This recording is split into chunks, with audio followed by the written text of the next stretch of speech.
जय गुरुदेव। परम पुरुष गुरुदेव जी, जय गुरुदेव नाम।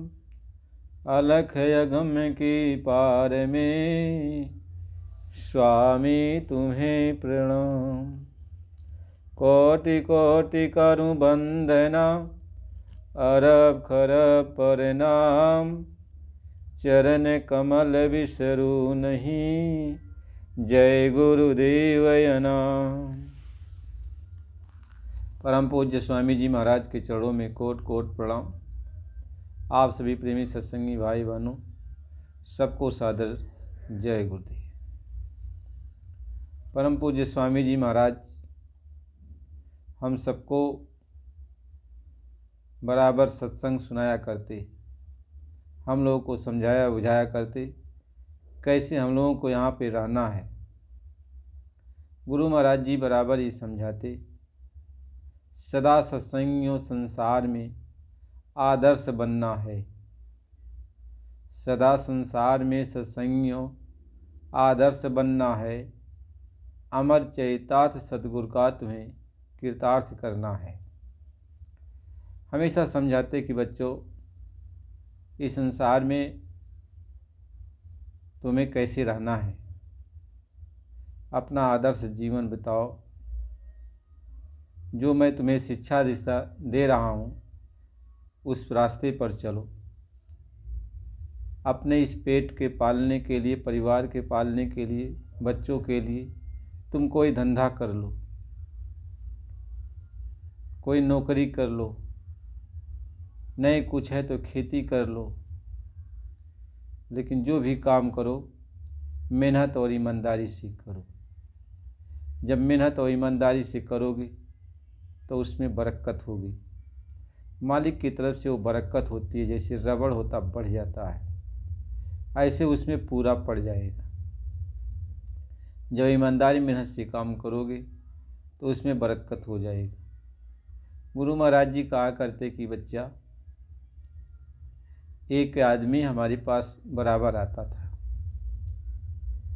और सत्संग सुना करता था। सत्संग सुना करता था तो फिर सुनकर चला जाता था। एक दिन उसने हमसे कहा कि गुरु जी हमको रास्ता बता दीजिए, हम भजन करेंगे, हम भजन करेंगे। तो बाबा जी ने कहा कि रास्ता तो हम तुम्हें बता देंगे भजन करने के लिए, तुम करते क्या हो?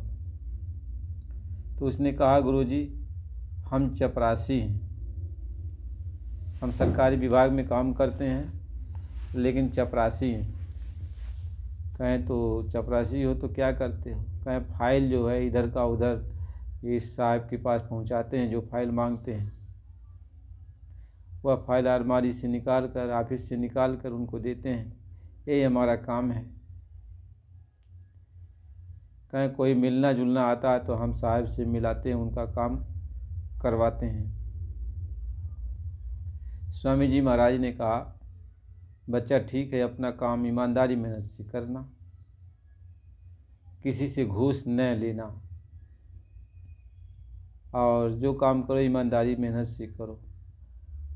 उसने कहा बाबा जी मेरी पत्नी बीमार रहती है, मेरे बच्चे हैं, पत्नी भी बीमार रहती है, बच्चे भी बीमार होते रहते हैं, मैं भी बीमार कभी कभी हो जाता हूँ, और इतना कमाता हूँ तो पूरा नहीं पड़ता है, और जब मैं लोगों से घूस नहीं लूँगा तो फिर हमारा पूरा कैसे पड़ेगा?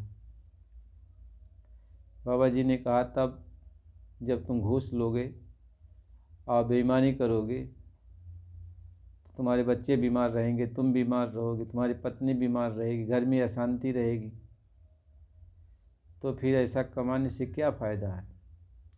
और यदि तुम ईमानदारी से वही काम करोगे तो मालिक की दया हो जाएगी। तो उसने कहा बाबा जी क्या ये बात सही है? कहें हाँ। तो कहा आज से हम बेईमानी नहीं करेंगे, आज से किसी से घूस नहीं लेंगे। तब उसी दिन से यदि कोई साहब से मिलने के लिए जाता तो वह साहब से मिला देता, उससे घूस नहीं लेता। और बराबर गुरु महाराज जी के सत्संग में आया करता था, सत्संग सुनता था। जब उसको तनख्वाह मिली तो अब तो घूस लिया नहीं था, जो तनख्वाह थी और बराबर सत्संग में आता था, ईमानदारी मेहनत से अपना काम करता था। और धीरे धीरे उसकी पत्नी ठीक हो गई, उसके बच्चे जो बीमार रहते वो भी ठीक हो गए। अब जो वो पैसा जो है ईमानदारी से जो कमा के लाता था, वही पैसा जो है घर का पूरा पड़ जाता था और कुछ बच भी जाता था। पहले जब बेईमानी करता था तो सब पैसा बीमारी में चला जाता था और कर्ज भी लेना पड़ता था, पूरा नहीं पड़ता था। लेकिन जब वह ईमानदारी से काम शुरू किया तो बाहर का खर्चा ही बंद हो, बच्चे ठीक, स्त्री ठीक और पैसा बचने लगा तो आराम से लोग रहने लगे। तो उसने कहा, बाबा जी आपकी बात को हमने मान लिया, हमारी पत्नी ठीक हो गई, बच्चे ठीक हो गए, हम भी ठीक हैं, और बाबा जी कुछ बच जाता है। कहें हाँ बच्चा, ईमानदारी से काम करते रहो। ऐसे बराबर सत्संग सुनता रहा, जो पैसा बच जाता धीरे धीरे एक जगह इकट्ठा करता। तो जब इकट्ठा कुछ कर लिया तो बाबा जी से कहा, बाबा जी एक प्रार्थना आपसे करता हूँ, यदि आप स्वीकार करें तो कहूँ। अरे बच्चा कहो जो कहना हो। तो उसने कहा, गुरु जी हम एक साइकिल खरीदना चाहते हैं, क्योंकि वो पैदल आते हैं, आने जाने में और फिर सत्संग सुनने में देर हो जाता है, तो हम समय से ऑफिस नहीं जा पाते हैं। तो वैसे हम सुबह साइकिल रहेगा तो सुबह चले आएंगे, सत्संग भी सुन लें, फिर ऑफिस भी चले जाएंगे। तो बाबा जी ने कहा तो ठीक है, साइकिल खरीद लो।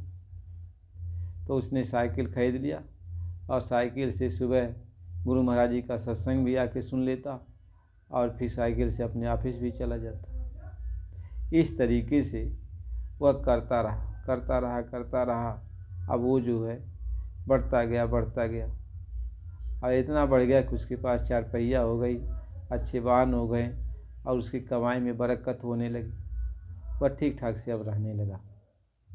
गुरु महाराज जी समझाते हैं, बच्चा बरकत बहुत बड़ी चीज़ है। बरकत जब मिल जाती है तब सबका काम होने लगता है। इसलिए बरकत को फेंकना नहीं चाहिए। जब तुम धर्म कर्म पे रहोगे, ईमानदारी मेहनत से काम करोगे तो बरकत अपने आप आएगी। और ईमानदारी मेहनत छोड़ दोगे, बेईमानी लाओगे तो बरकत चली जाएगी। तुम कमाते रहो, जब बरकतें नहीं है तो सब खत्म हो जाएगा, सब खत्म हो जाएगा। गुरु महाराज जी कहते हैं कि औरंगजेब बादशाह था, वह टहल रहा था, दोपहरी में कहीं गया था तो रास्ते में वह टहल रहा था। दोपहर हो गया तो उसको जो है थोड़ा आराम करने के लिए एक बगीचे में गया। तो बगीचे में लेटा तो उसको कुछ प्यास लगी। तो वह नारियल का बगीचा था। तो कहा कि भाई, एक बुढ़िया थी उसकी रखवाली करने को, उस बुढ़िया से कहा कि माता जो है हमको नारियल पिला दो। तो वह नारियल तोड़ के लाई, एक नारियल ले आई और वह एक नारियल ले आई और उसको निकाल के उसको पिलाई तो उसका पेट भर गया, शांति उसको मिली। तो वह सोचने लगा कि नारियल का ये बगीचा और नारियल, एक नारियल तोड़ने पर हमारी प्यास बुझ गई, हमको बहुत आनंद मिल रहा है। तो नारियल बहुत कीमती चीज़ है। अब वो गया, अपने जो है मंत्री से भेंट किया, मंत्रियों से, अपने दरबारियों से भेंट किया और उसी दिन जो है यह हुक्मनामा कर दिया कि नारियल पर टैक्स लगेगा। नारियल की खेती जो भी करेगा उस पर टैक्स लगेगा। अब नारियल पर टैक्स लग गया। तो 2-4 साल के बाद वह फिर घूमते घामते उसी बगीचे में गया जहाँ वो बुढ़िया जो है वो नारियल की खेती की हुई थी, नारियल रखा रही थी। वो कहा हमको एक गिलास नारियल पिलाओ। तो वह नारियल तोड़ के लेके गई और जब उसमें से पानी निकाला तो पानी जो है आधा गिलास से भी कम निकला। कम से कम 3 नारियल तोड़ा तब कहीं गिलास भरा। तो उसने कहा कि माता हमको ये बताओ, पहले जब मैं आया था 3-4 साल के पहले, तब तुमने एक ही नारियल तोड़ा था और उसमें पूरा मेरा पेट भर गया। अभी बताओ जो क्या हो गया कि मतलब नारियल में पानी नहीं निकल रहा है। तो उसने कहा कि देख बादशाह, जब तू उस बार पिया था तो तेरे अंदर ईमानदारी थी, तुम्हारे अंदर ईमानदारी थी।